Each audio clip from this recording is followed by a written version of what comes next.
Good morning, welcome to CATEX TV. My name is Frank Fortunato. Today is Friday, January 24th, 2014.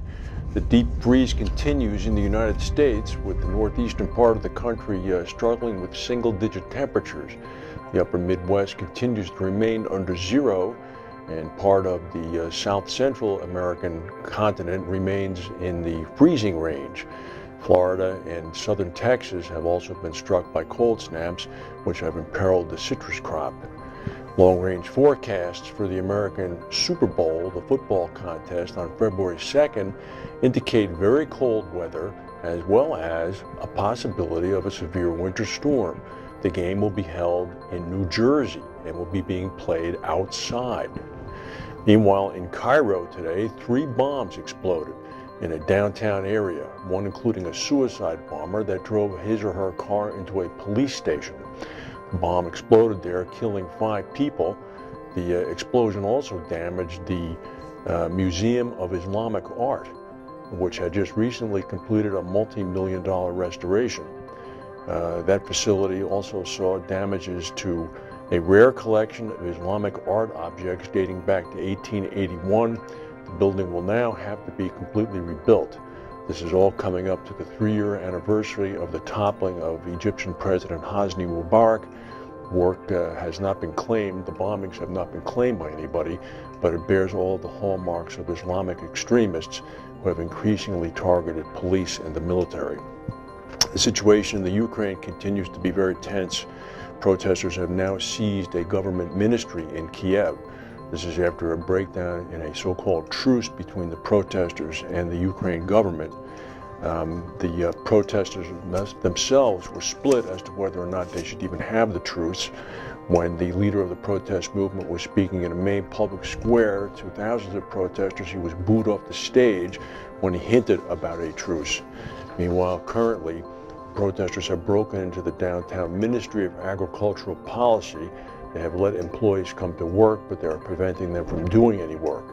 How long the administration of President Yanukovych can hold out without militarily responding with a very heavy hand is unknown, which probably is exactly what the protesters want. Meanwhile, in the United States, the shale oil and fracking of major petroleum resources in the continental shield here have resulted in plentiful oil as well as natural gas, but they've also resulted in tanker trains carrying the crude oil that sometimes are longer than 100 cars in length. Lately, a number of these trains have derailed, causing major explosions, as well as in some areas significant loss of life, specifically up in Lac-Megantic in Canada over the summer. Well, now Canadian and American investigators have urged both governments to impose new safety rules on these trains. The government's called for changes in the so-called DOT 111 tank cars, which are being used for a variety of flammable liquids. These tank cars were built initially before the discovery of Bakken Shield and Marcellus Shield oil, and what's occurring right now is that these large trains carrying tons and tons of oil, exceeding 100 cars, are sometimes passing directly through major metropolitan areas in the United States. The fear, of course, is that if a Lac-Megantic or a Castleton, North Dakota derailment occurs in, for example, Chicago, according to the study, a major loss of human life could occur. No kidding. Meanwhile, a fire raged through a nursing home in eastern Quebec late last night. This was at a town called Isla Verte. It's about 140 miles northeast of Quebec City. At least 5 people have been confirmed dead. It's expected that another 30 will be found dead. If you think it was cold here in New Jersey, where it was about 2 degrees last night, the temperature 140 miles north of Quebec City was probably about 15 below 0 Fahrenheit. Most of the people in the nursing home were senior citizens. Many of them were disabled, and a number of them had Alzheimer's disease. There was a huge pileup on Interstate 94 yesterday connecting Chicago with Detroit. About 80 cars were involved. 3 people so far have been pronounced dead there. The stretch is still being cleared by police. Apparently, snow and whiteout conditions caused it. There's a fault in the United States, an earthquake tectonic fault that runs through the center of the country. It's called the New Madrid fault. It doesn't receive as much attention as the San Andreas fault. However, back in 1811 and 1812, it released a trio of earthquakes measuring about 7.7 on the Richter scale that caused a tremendous amount of damage and were felt over most of the continent.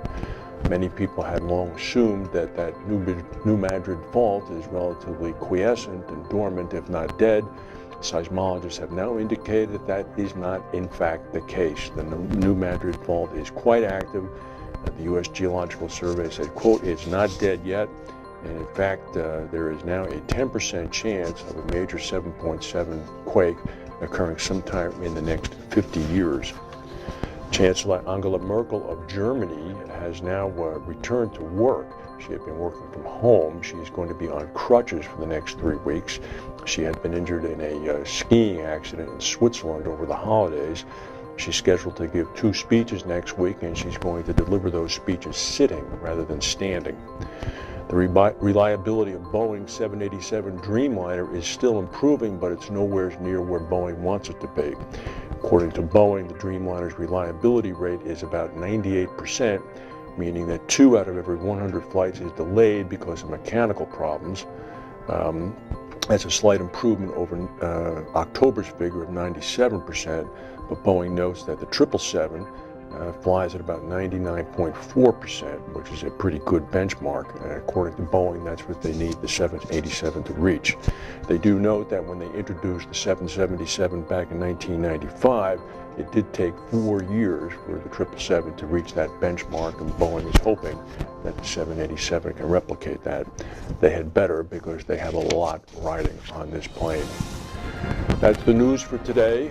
Have a pleasant weekend. If we have any breaking news, we'll come back and tell you. Thank you for watching, and we'll see you Monday.